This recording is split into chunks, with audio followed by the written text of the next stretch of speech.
ஐயா, நான் அங்க அவ்வளவு இடம் வாங்கி போட்டுக்கிறேன், நான் இங்க இவ்வளவு இடம் வாங்கி போட்டுக்கிறேன், நான் சொத்தெல்லாம் அவ்வளவு சேர்த்து வச்சுக்கிறேன் அப்படின்னு என்ன சொல்லுவான்? நான் இங்க மண் சேர்த்து வச்சுக்கிறேன், மண் வாங்கி வச்சுக்கிறேன், நிலம் வாங்கி வச்சுக்கிறேன், ஆமா இத்தனை ஏக்கர் வாங்கி வச்சுக்கிறேன், அத்தனை ஏக்கர் வாங்கி வச்சுக்கிறேன்னு சொல்லி பொறுமை பேசுவான் மனிதர்கள். அப்பதான் அந்த மண்ணு சொல்லுமா, நிலம் சொல்லுமா, நீ எவ்வளவுதான் காசு கொடுத்து வாங்க, நான் தாண்டா உன்னை வாங்க போறேன், நான் தாண்டா உன்னை வாங்க போறேன், ஆனா உன்னை வாங்கி போட போறேன், ஆனா நீ என்ன அப்படின்னா உலகத்திலே வாழ்வதற்குள்ள எதையெல்லாம் அடித்து எதையெல்லாம் புடுங்கி தின்ன வேண்டுமோ எல்லாத்தையும் தனக்கு தனக்கு தனக்கு என்று எவ்வளவு களவதிகமான சொத்தை நீ சேர்த்து வைத்தாலும் கூட கடைசியில நீ வந்து இருக்க போறது ஏகத்தாங்கிறது கூட தெரியாம நீ வாங்கி வாங்கி போட்டு சொத்தை சேர்த்து வைக்கிறிய யாருக்காக? பிள்ளைகளுக்காக வைத்திருந்தோம்னா பிள்ளையும் கிடைக்கல ஏன்டதான் வரப்போகுது, பெண்டாட்டிக்காக வாங்கி வைத்தா பெண்டாட்டியும் கிடைக்கல ஏன்டதான் வரப்போகுது. அப்ப உங்க எல்லாரையுமே வாங்கி போட போறது காந்தியா? அப்ப இதுல என்ன உங்களுக்கு பெருமை அப்படின்னு மனிதனை பார்த்து மண்ணாகக்கூடியது ஏழமாக பார்க்கக்கூடிய காலகட்டம் என்று தெரிந்தாலும் கூட மனிதனுக்கு இந்த மண் மீது உள்ள ஆசை போகுதா? போகுதா? போறது கிடையாது. பாத்தீங்கன்னா ஒரு பக்கம் மண் மீது ஆசை, ஆனா தங்க எவ்வளவுதான் வேலை கட்டிக்கிட்டு ஏறினாலும் கூட பொம்பளை ஆளுகளுக்கு அந்த நகை மேலதான் ஒரு ஆசை. ஐயா இவ்வளவு விளையாச்சுன்னு யாராவது வேணாம்னு அதை நிராகரிக்கிறோமா? கிடையாது. எந்த ஒரு விஷயத்தை நான் நிராகரிக்க பழக்கப்பட்டோம் என்று சொன்னால் நிச்சயமாக அதுக்கு மதிப்பு என்பது கிடையாது. இதை மனிதன் எப்பொழுது உணர்கிறானோ அன்னைக்கு விலைவாசியாக கூடியது தானாகவே சரிந்து விடும். இது நிறைய பேருக்கு தெரியறது கிடையாது. ஏன்னா இங்க பாத்தீங்கன்னா வர வர பழைய காலத்துக்கு எல்லாரும் வர போறாங்க. ஏன்னா இப்ப பாத்தீங்கன்னா சிலிண்டருக்கு தட்டுப்பாடுங்கிறதுலாம் வர ஆரம்பிச்சிருச்சு. அப்படி எரிபொருளுக்கு தட்டுப்பாடு, அவன் மீண்டும் என்ன பண்ணணும்? விறகு அடுப்புலதான் போய் சமைக்கணுங்கிற ஒரு கால சூழ்நிலை வரப்போகுது. அப்புறம் பாத்தீங்கன்னா இப்ப சரியா நெட்டெல்லாம் கிடைக்கிறது கிடையாது, எப்படி கிடைப்பது கிடையாது. இப்ப எல்லாமே பாத்தீங்க அப்படின்னா முன்ன மாதிரி இப்ப நெட்டு விரைவா கிடைக்குதா?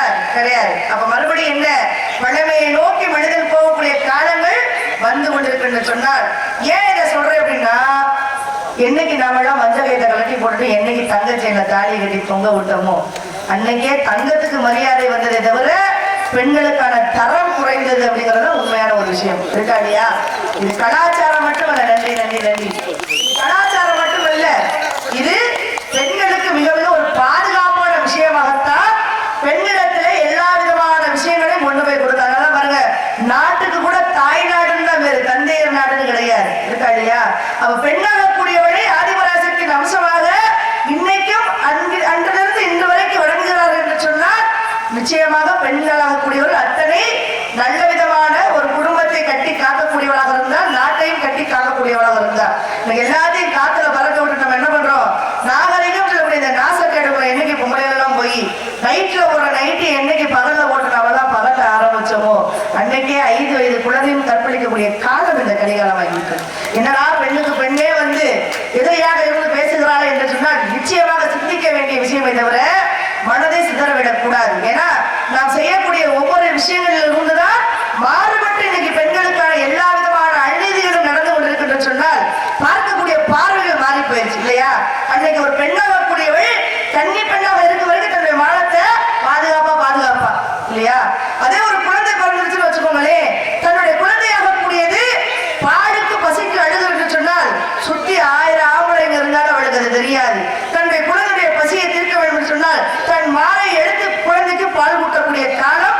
ஏன்னா சுத்தி பார்க்கக்கூடிய பார்வைகள் எல்லாம் அன்றைக்கு தாய்மையையும் தாயையும் கண்ணார பார்த்த காலங்கள் போய் இன்னைக்கு காமம் மட்டுமே நிறைந்திருக்கக்கூடிய இந்த காலகட்டத்துல நாம எவ்வளவு சூதானமாக இருக்க வேண்டும். ஏன்னா நீங்க பால் ஊட்டி இறங்கி தனியா வந்துருச்சு.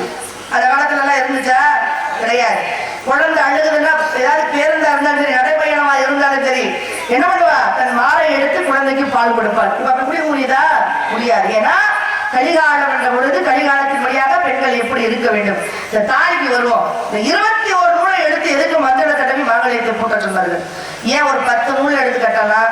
ஏன் எத்தனையோ வண்ண கயிர்கள் இருக்கிற எத்தனையோ வண்ணங்கள்ல போடலாம்? ஏன் இந்த மஞ்சளை தடவி எதற்கு மாங்கல்யத்தை பூட்ட வேண்டும் என்று சொன்னார்? மஞ்சளாக கூடியது மங்களகரமான விஷயம் மட்டுமல்ல, அது ஒரு கிருமி நாசி இருக்கா இல்லையா? கொரோனான்னு ஒரு நோய் வந்த உடனே முதல்ல என்ன சொன்னாங்க?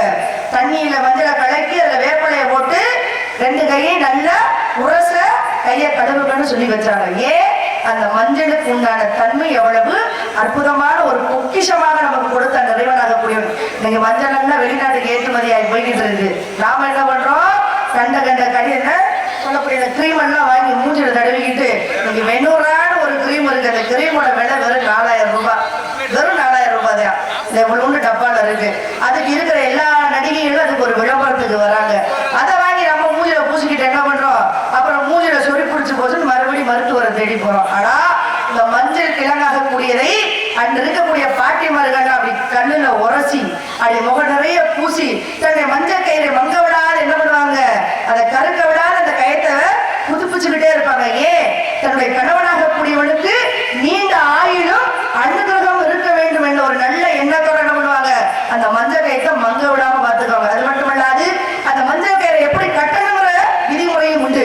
மஞ்சள் கயிறை வயிற்று கீழையும் கட்டக்கூடாது, நெஞ்சுக்கு மேலையும் கட்டக்கூடாது. ஏன்? இன்னைக்கெல்லாம் பாத்தீங்கன்னா இங்க கட்டுறாங்க தாலிய, அது அந்த ஒரு நாள் தான். அப்புறம் அந்த கயிறு எங்க இருக்குன்னே தெரியாது. அப்புறம் நெஞ்சுக்கு மேலையும் கட்டக்கூடாது. அந்த தாலியுடைய அளவு வெறும் 2 கிராம்ல தான் இருக்கணும். உங்களுக்கு வசதி இருக்குங்கிறதுக்காக அரை பவுன் 1 பவுனுக்கெல்லாம் கட்டக்கூடாது. 2 கிராம்ல தான் இருக்கணும் அப்படிங்கிறது கிரமமாக கூடியது. அப்ப இந்த மஞ்சள் கயிறாக கூடியது மார்பகத்தில் குடியிலே உராயும்படியாக இருக்க வேண்டும். அப்பதான் பாத்தீங்கன்னா அந்த பெண்ணுடைய மன ரீதியாக அந்த தாலியாக கூடியது தன்னுடைய மாறிலே உராய என்ன ஆகுமா? அந்த மஞ்சள் கயிறு உராய இந்த பெண்ணுக்கு எந்த விதமான இருதய நோய் வராமல் அந்த இருதயமாக கூடிய ஆரோக்கியமாக இருப்பதற்கு அந்த மஞ்சள் கயிறு ஒரு காரணமா இருந்துச்சு. நல்லா யோசிச்சு பாருங்க. ஆம்பளையாளர்களுக்கு தான் மாரடைப்பு அதிகமா வரும். பொம்பளையாளர்களுக்கு மாரடைப்பு வந்து பார்த்திருக்கீங்களா? கிடையாது. அப்ப அந்த மஞ்சள் கயிறாக கூடியது ஒரு பாதுகாப்பு பெட்டகமாக அந்த பெண்களுக்கு இருந்தது. அது மட்டுமல்லாது தன்னை சுற்றி இருக்கக்கூடியவர்களுக்கும் அந்த மஞ்சள் ஒரு நல்ல ஒரு பாதுகாப்பு பெட்டகமாக இருந்தது. கணவனாக கூடிய திருமணம் முடிந்து தன் மனைவியை கூடுவான் என்று சொன்னால் அந்த மஞ்சள் கயிற்றை சுவாசிக்க ஆண்மை வீரிய வலிவாகி குடும்ப விருத்தி அடைவதற்கும் அந்த மஞ்சள் கயிறு ஒரு காரணமாக இருந்தது. அதே ஒரு குழந்தையை தன் தாய் மாரோடு அழைத்து பால் கொடுப்பாள் என்று சொன்னால் அந்த மஞ்சள் கயிற்றை சுவாசிக்க அந்த குழந்தைக்கு எந்த நோயும் வராமல் இருந்தது. இன்னைக்கு தமிழ்நாட்டுல பாதி பெண்களுக்கு ஒரு பக்கம் மார்பகமே கிடையாது. எப்படி? மார்பக புற்றுநோய் அப்படிங்கிற நோய் வந்துருச்சோம்னா மஞ்சள் கயிற்றுனாலதான் நான் சொல்ல மாட்டேன். அந்த மஞ்சள் கயிறு ஒரு பாதுகாப்பு பெட்டகமாக இருந்தது. அதனால மீண்டும் எப்படி ஜல்லிக்கட்டுக்கு போர் தூக்கி நம்ம எல்லாம் அந்த விளையாட்டை மீண்டும் கொண்டு வந்தோமோ, இனி வரக்கூடிய இளைஞர்கள் நீங்க எவ்வளவு வரதட்சணை வாங்காதீங்க கேட்க போறதில்ல, கொடுக்காதீங்க கொடுக்க மறுக்க போறதில்லை. அப்ப இந்த மஞ்சள் கயிறு கடைசி வரைக்கும் அந்த மஞ்சள் கயிற்றுலதான் இந்த தாலி இருக்க வேண்டும் என்று சொல்ல ஒரு சத்திய பிரமாணத்தை எடுத்துக்கொண்டு பெரியவர்களும் சிறியவர்களும் அந்த கலாச்சாரத்தை விடாமல் சொன்னா நிறைய தவறுகள் நடக்காமல் இருப்பதற்கு அதுவே ஒரு சாத்தியமா இருக்கும். ஏன்னா அந்த மஞ்சள் கயிறு ஒரு பெண்ணுடைய மனதிலே உராய கணவன் நம்மோடு இருக்கிறாங்க சொல்ல அந்த மனோ தைரியம் இருக்கும், ஒரு பயம் இருக்கும், ஒரு பாதுகாப்பு இருக்கும்.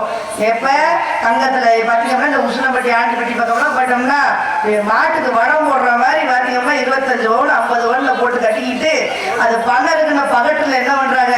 போய் அப்புறம் ஆஸ்பத்திரியில போய் எலும்பு தேஞ்சு வச்சுட்டு போய் நிக்கிறாங்க. எதுக்கு? இப்பெல்லாம் போட்டு 2 பவுனை போட்டுட்டு போனா கூட கழுத்து இருக்குமான்னு தெரியல. ஏன்னா இன்னைக்கு கள்ளத்தனம் அதிகமாகி விட்டது. எங்க செயினுடைய பறிப்பு அதிகமாக இருக்குன்னு தெரியல. அதெல்லாம் பாதுகாப்பா இருந்த பெண்கள் எல்லாம் கவரிங் செயினை கூட கலந்துட்டு போய் கழுத்து அறுத்துட்டு போறாங்க. மதுரையில ஒரு சம்பவம் நடந்து தெரியுமா? இது இப்ப இல்ல, 15 ஆண்டுகளுக்கு முன்னதாக நடந்தது. ஒரு அம்மா கோயில போட்டு இருந்துச்சு வாசல்ல, திருநகருங்கிற ஒரு ஏரியால. களவாணி பையன் காலங்காலத்துல செயின் அதுக்கு போயிட்டான். போனவே பாருங்க, அதை விற்கிறதுக்கு போயிருக்கான் எங்கேயோ. அது கவரிங்னு தெரிஞ்சோட திரும்ப வந்து அந்த பொம்பளை வந்து கழுத்து போட்டு போயிட்டான். பார்த்துக்கோங்க. அதனால தங்கத்தின் விலை அதிகமாக நமக்கெல்லாம் பாதுகாப்பு கிடையாது. மீண்டும் மஞ்சள் கயிற்றை நாம் எடுத்துக்கொள்வோம் கையில் என்று சொல்லிக்கொண்டு இன்னும் ஒரு முறையினுடைய காதலை சொல்ல வேண்டும் என்று சொன்னார். எப்படி சொல்லலாம் தெரியுமா?